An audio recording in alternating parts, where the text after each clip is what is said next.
और अब दिक्कत क्या है, हम लोग बाबाओं के पास जा रहे हैं, मंदिरों में जा रहे हैं, तो जो पंजा जो ढीला हो गया था ब्राह्मण का वो और ज़्यादा अब कस जाएगा। बाबा साहब अम्बेडकर अब उन्होंने लॉ मेकर का काम किया, तो उनसे बड़ा पंडित और कौन हो सकता है। ब्राह्मणवाद का खंडन यहाँ पर होना चाहिए कि जो ब्राह्मण का बेटा है भाई वो भी ब्राह्मण है, ये जरा सोचने जैसा पॉइंट है। और ब्राह्मणवाद ने ही अगर देखा जाए तो सही से हम लोगों को, या मैं कहूँ इस समाज को पूरी तरीके से दबा करके रखा है। जय हिंद दोस्तों, बढ़ते हुए पाखंडवाद के पीछे का कारण एक्चुअल में क्या है, और आज हमारे साथ जुड़े हुए हैं राहुल वेगाना जी, जो कि कुशल तर्कशास्त्री हैं। स्वागत है सर आपका हमारे जी। बिल्कुल, बहुत बहुत जी जी। ये जो अभी पाखंडवाद बढ़ रहा है उसके पीछे का कारण क्या है, मतलब पाखंडवाद एक्चुअल में है क्या, आप इसे समझाने की कोशिश करें। जी बिल्कुल, पाखंडवाद आपने बहुत ही अच्छा शब्द यूज किया कि पाखंडवाद। तो सबसे पहले हमें समझना होगा कि आखिरकार पाखंडवाद होता क्या है। तो पाखंडवाद का दरअसल मतलब ये होता है, इस शब्द को अगर हम बारीकी से देखें तो पाखंड का मतलब होता है कि हम वो दिखाने की कोशिश कर रहे हैं जो वास्तव में सच है नहीं। कि जैसे मान लीजिए आप कार में बैठे हैं और आप कह रहे हैं कि ये कार मेरी है, लेकिन वो दरअसल कार आपकी है नहीं, और आप दिखाने की कोशिश ये कर रहे हैं कि वो वास्तव में मेरी कार है। तो ये क्या हुआ, पाखंडवाद हुआ। कहने का मतलब है आप झूठ की जिंदगी जी रहे हैं। अब दूसरा सवाल, इसी के दो पहलू थे। आपने कहा था कि बढ़ क्यों रहा, तो बढ़ने के पीछे रीजन है कि इलिटरेसी, अशिक्षा कारण मैं क्यों बोलूँगा। अशिक्षा ये नहीं है कि आप मतलब शिक्षित नहीं है, शिक्षित होने के बावजूद भी आप जो है पाखंडवाद पे, कुरीतियों पर और पुरानी जो रूढ़िवादिता है उस पर आप विश्वास करते हैं, तब वो पाखंडवाद को जन्म देती है। जैसे कि हमारी ईश्वर चंद्र विद्यासागर ने क्या कहा कि सती प्रथा पर रोक लगाई, राजा राम मोहन राय ने भी रोक लगाई थी, और भी लोग हैं जिन्होंने बहुत बहुत अच्छे काम किए थे। बाबा साहब अम्बेडकर ने भी औरतों को शिक्षा दी, शिक्षा को पढ़ने का काम किया, दलितों के लिए उन्होंने उद्धान किया। अब वो दलित ही क्या कर रहे हैं, और वो ही क्या कर रही हैं कि वो जा करके बाबाओं के पास चली जाती है, वो औरतें उनसे वो क्या करती हैं, शिक्षा लेती है। अब आप खुद सोचिए, वो अपने तर्क का कोई भी यूज नहीं करती, वो जो बाबा बता रहा है उसी के अकॉर्डिंग चलती हैं। जो लोग बाग और पुरानी रीतियां हैं, कुरीतियां हैं, उन्हीं को फॉलो करती रहती हैं, और लोग जो हैं वो पाखंडवाद को लगातार इस तरीके से बढ़ता चला जाता है। तो सबसे पहले अगर मैं कहूँ कि पाखंडवाद किस तरीके से बढ़ता है, तो हम जो धर्म के प्रति जो हमारी गलत भावना है, जो गलत दृष्टिकोण है, जो दृष्टिकोण बाबा लोग दे रहे हैं, वही मैं कहूँगा पाखंडवाद को पूरी तरीके से। इसमें मैं एक क्वेश्चन ऐड करना चाहूँगा सर, बहुत बहुत धन्यवाद आपका।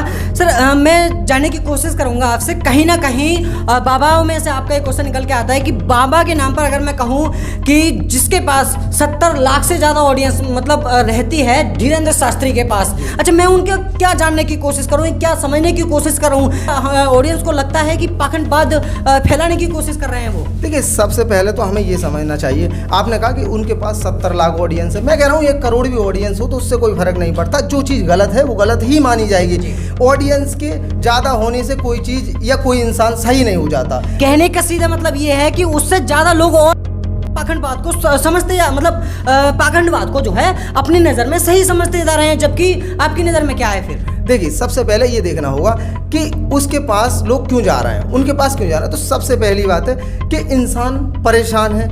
अब परेशानी का कारण चाहे वो मेडिकल प्रॉब्लम हो, लेकिन वो जाएगा बाबा के पास। उसका निजात कहाँ पर है, डॉक्टर के पास, लेकिन वो जाएगा बाबा के पास। तो ये आप सोचिए, जिसका निजात डॉक्टर के पास हो, अगर वो बाबा के पास जाएगा तो वो पाखंडवाद को जन्म देगा ही देगा। लेकिन उसकी, अगर मैं मानता हूँ कि उसकी श्रद्धा भगवान में है, तो आप खुद सोचिए, भगवान के पास जाने के लिए हमें बाबा की ज़रूरत पड़ रही है। कहने का मतलब है बाबा वो पुल है जो एक 2 रास्तों को जोड़ता है, एक रास्ते से दूसरे रास्ते तक ले जाने का काम क्या कर रहा है बाबा। ऐसा कौन मानता है, हमारा समाज। लेकिन ऐसा बिल्कुल नहीं है। जो भगवान तक जाने की जो सड़क है वो साफ है, उसके बीच में कोई भी पुल नहीं है। हमें नहीं है बाबा के पास जाने की ज़रूरत, हमें नहीं है तांत्रिक के पास जाने की ज़रूरत, हमें नहीं है पादरी के पास जाने की ज़रूरत, हमें नहीं है मौलवी के पास जाने की ज़रूरत। जी बहुत बहुत शुक्रिया। अच्छा सर, लास्ट क्वेश्चन मेरा रहेगा कि ब्राह्मणवाद के बारे में आप क्या समझते हैं? देखिए, ब्राह्मणवाद के बारे में मैं साफ तौर पे यही कहूँगा कि ब्राह्मणवाद, अगर मान लो जिस तरीके से जैसे दार्शनिकता के तौर पर अगर ब्राह्मणवाद को लिया जाए, तो ब्राह्मण जैसे मनुवाद में तो 4 तरीके के आपको